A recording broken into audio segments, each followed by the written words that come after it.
Hola, mi nombre es Carolina Hernández y junto con Ana Isabel Secher Valdés y Jessica Vital López estaremos hablando hoy de los planos anatómicos del cerebro y de las áreas de Brodmann, su ubicación, funcionalidad y distintas patologías que se presentan por el daño a cada una de estas. Corbinian Brodmann fue un neuroanatomista alemán que después de un primer esbozo en 1903 realizó un mapeo histológico del córtex cerebral. Cada área tiene una distribución neuronal característica. Sus estudios fueron realizados inicialmente mediante cirugías a perros. Este avance es el inicio de la neuropsicología. Planos anatómicos del cerebro. Les voy a hablar sobre los planos anatómicos. Estos van a ser necesarios para comprender desde qué vista estamos observando el cerebro en cada área de Brodmann. Entonces, el primer plano anatómico es el medialo-sagital.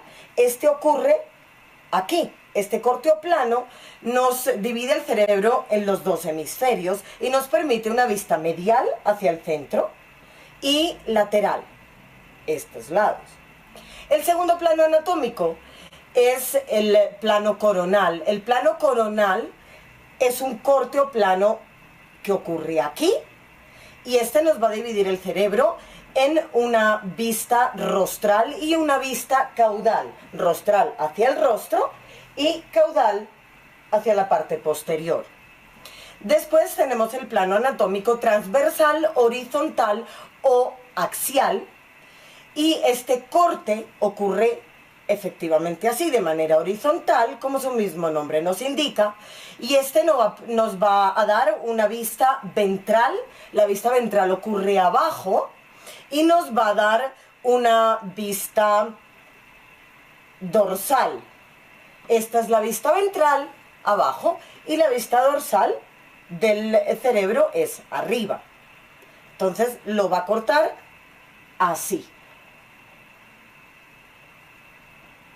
Después tenemos otra opción, que es cuando tenemos un corte del tallo cerebral, que está en esta sección, y el tallo cerebral puede tener una vista caudal en la parte posterior y una vista ventral en la parte frontal.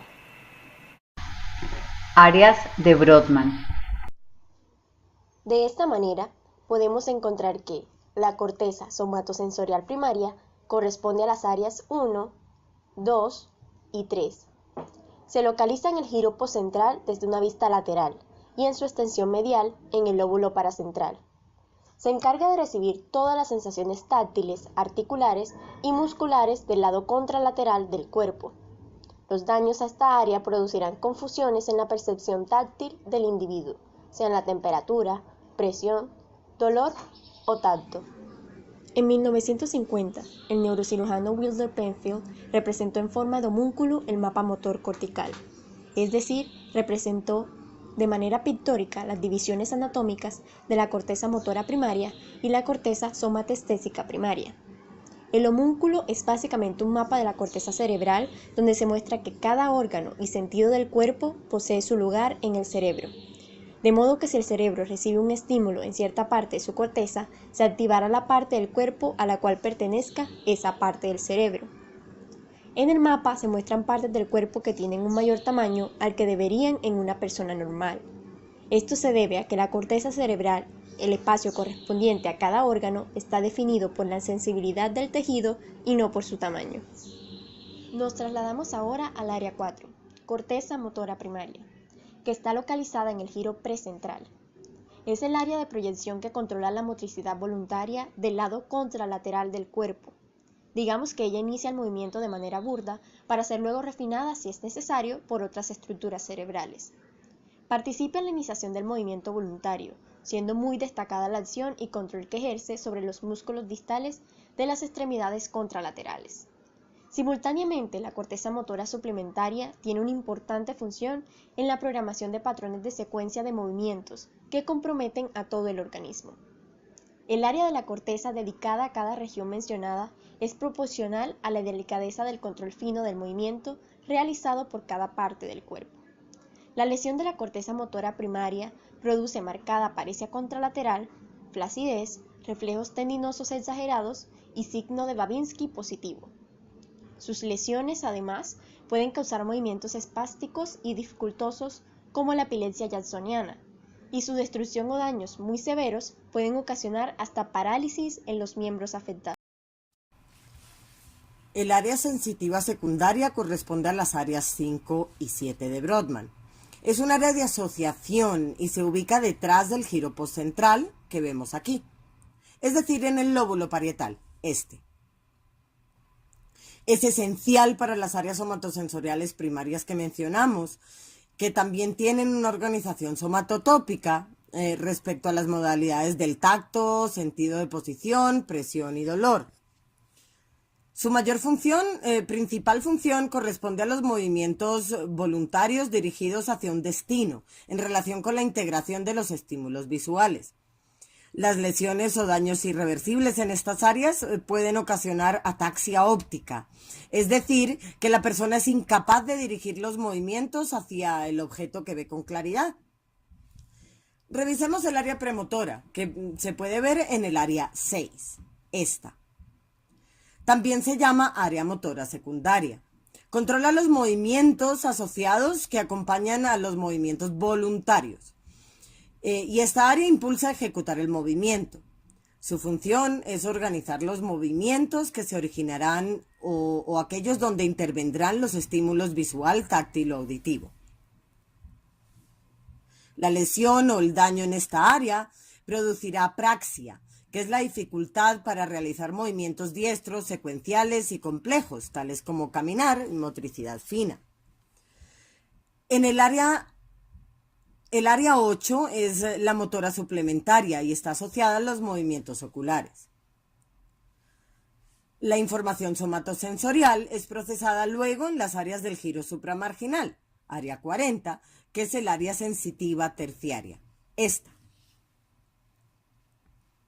Aquí se reciben e integran las distintas modalidades sensitivas, reconocimiento de objetos mediante las manos y se realiza la asociación de las coordenadas corporales. Las lesiones del área 40 producen agnosia táctil, es decir, que no puedo reconocer los objetos cuando los toco.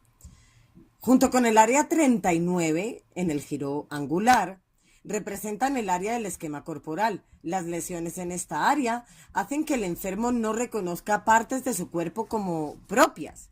Es la conexión entre los centros del lenguaje también y la corteza visual, relacionada con la lectoescritura, así como el esquema corporal, como por ejemplo en este caso.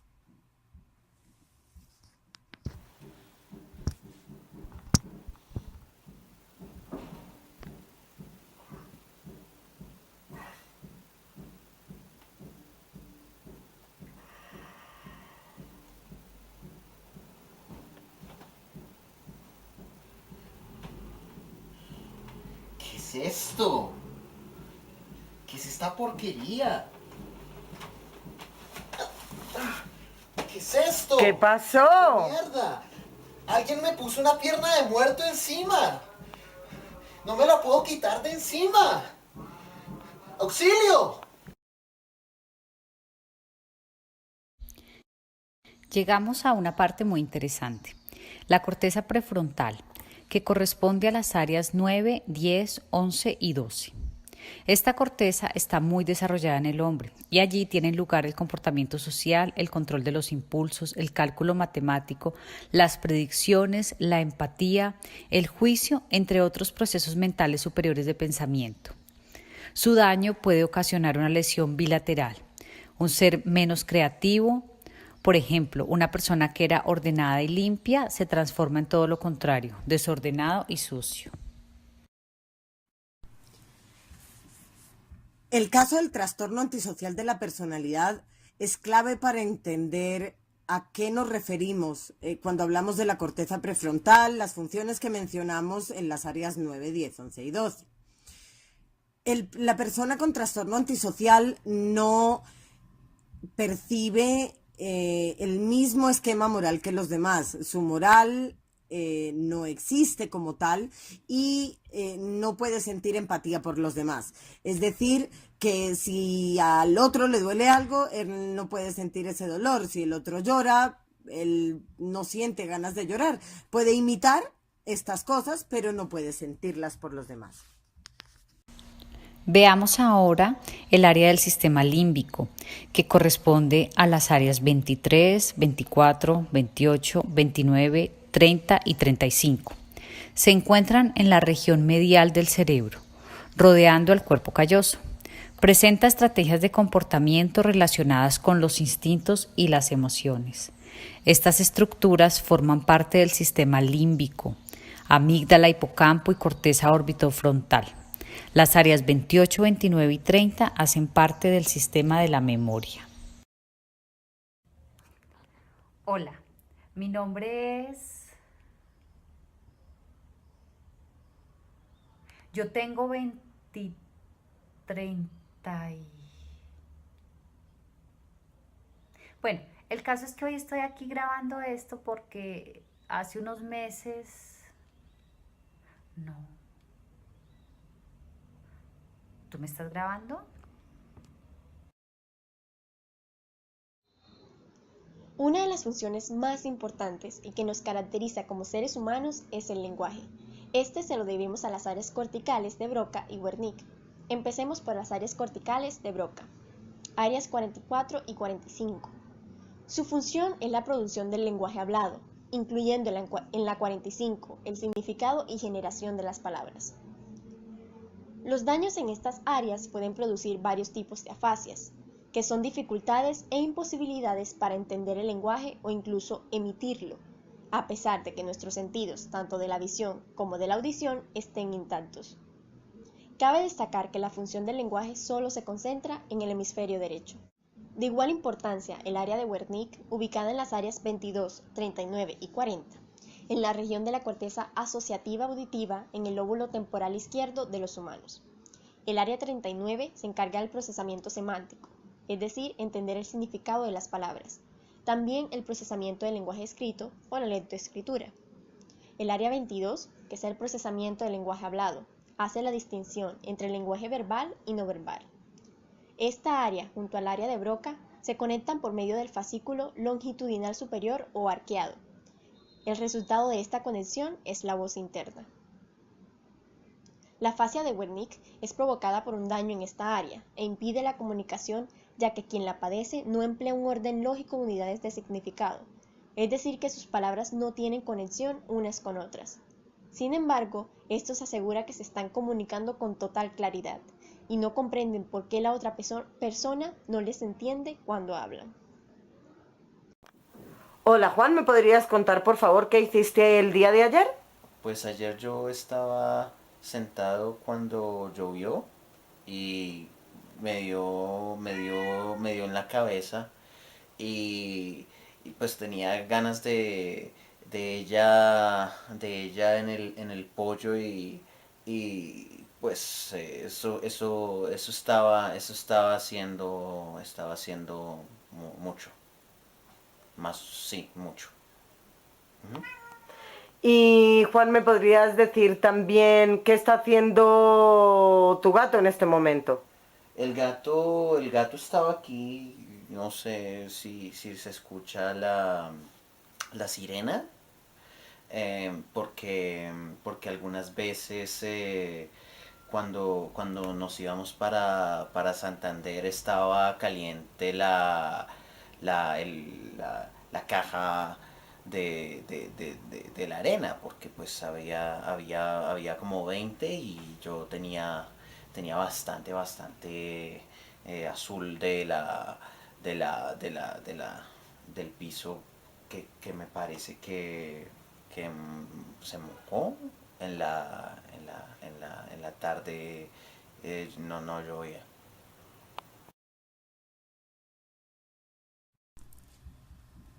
Pasamos ahora a revisar la corteza visual primaria, que corresponde al área 17, que se encuentra en el lóbulo occipital, este. Esta área tiene una organización histológica muy semejante a la retina o la membrana sensorial del ojo. Recibe la radiación óptica del núcleo geniculado lateral del tálamo, este.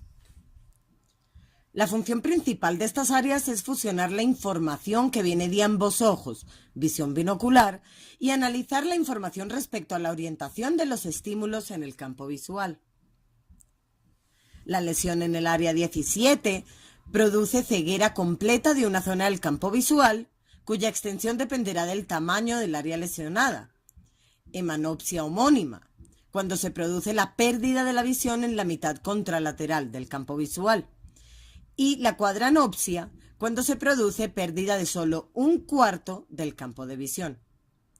La corteza visual secundaria o área psicovisual corresponde a las áreas 18 y 19, estas dos. Al igual que la corteza visual primaria, se organiza a nivel retinotópico. Sus daños producen efectos variados e incluyen desde incapacidad para reconocer los rostros familiares, como este caso. Jessy, ¿qué hubo? ¿Qué más? Rato que no venías, debiste avisar. Amor, ¿Ah? amor. ¿Qué pasó? Ven, Está ven, como... ven, sí, no te preocupes, Pero ya, no. sí. Ok. Amor, quiero que salgamos, vamos a ir a teatro, ¿sí? Entonces yo te voy a Bueno. traer los zapatos Ajá. y mientras yo me pongo la chaqueta, tú te pones los zapatos, ¿se parece? Bueno, Porque vamos así como sobre el tiempo. vale, corre. Corre entonces y ganamos algo de tiempo. Bueno, zapaticos.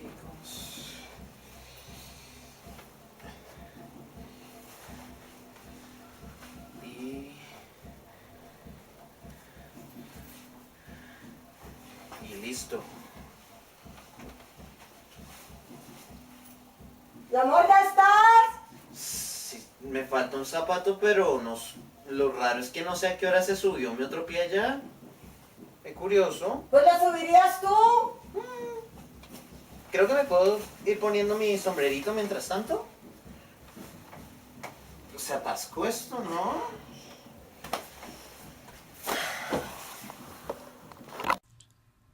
Hasta la pérdida del color en ciertas partes del campo de la visión. La lesión del giro angular del hemisferio dominante produce en el individuo una incapacidad para comprender los símbolos y expresarse a través de ellos. Pasamos a la corteza auditiva primaria, ubicada en el área 41 y 42. Se localiza en los giros transversales de la corteza temporal. En esta área termina la radiación auditiva proveniente del núcleo geniculado medial del tálamo. Aquí, los tonos graves están representados lateralmente en la corteza, mientras que los tonos agudos están representados en la zona medial. La función de esta área es detectar los cambios de frecuencia y de localización de la fuente sonora. Luego, la información se dirige al área auditiva secundaria. Las lesiones pueden producir dificultad en la ubicación del sonido en el espacio y pérdida de la audición. Seguimos nuestro recorrido con el área auditiva secundaria o área psicoauditiva. Corresponden a las áreas 22 y 42 y se relacionan con la comprensión del lenguaje oral. En esta área se sigue procesando la información auditiva proveniente de la corteza auditiva primaria. Luego la información pasa a un área asociativa superior que es la 22 y es fundamental para interpretar los sonidos asociados a la comprensión del lenguaje hablado. Una lesión del área 22 hace que el paciente escuche sin dificultad una conversación, pero no entiende lo que en ella se dice. Esa es una afasia auditiva receptiva. Ahora hablaremos de la corteza olfatoria primaria, que se localiza en la punta del lóbulo temporal. Tiene estrecha relación con el sistema límbico. Las lesiones por irritación producen alucinaciones olfatorias generalmente desagradables. Pacientes con tumores en el lóbulo temporal suelen tener alucinaciones auditivas y visuales, en las que ven escenas que parecen reales de personas que no están presentes o escuchan sonidos que no existen. Suelen tener conciencia de sus alucinaciones y por lo tanto pueden expresar sentimientos de temor. Exploremos ahora el área del gusto, que corresponde al área 43. Esta área de la sensibilidad gustativa se localiza en el opérculo parietal y en la corteza parainsular. Esta representación gustativa es paralela al área somatestésica de la lengua, pero está separada del área no gustativa de la língula. Las lesiones localizadas en el opérculo parietal ocasionan la pérdida de la sensibilidad gustativa. Áreas 13, 14, 15 y 16. Región insular. Áreas de la corteza situada en el surco lateral y se encargan de planificar o coordinar los movimientos articulatorios para el lenguaje. Las áreas 13 y 14, localizadas en la parte anterior de la ínsula, serían el área orbitaria, que conectadas con las estructuras límbicas, y el área 24 sirve de estación intermedia con el corteza prefrontal. Su lesión puede conducir a alteraciones afectivas y pérdidas de comportamiento inhibitorios sociales, así como alteraciones en el comportamiento sexual. Esperamos que quienes hayan visto este video ya conozcan las áreas de Brodmann, conozcan su división e importancia. Nuestro objetivo es también que este trabajo sea de utilidad para poder identificar las áreas y estructuras que podrían estar sufriendo una lesión ante una sintomatología determinada. Así, se irá comprendiendo el origen del comportamiento y aprenderemos a indicar el tratamiento correcto a nuestros futuros pacientes. Que corresponde a las áreas 23, 24, 28, 29, 30 y 35. Se encuentran en la región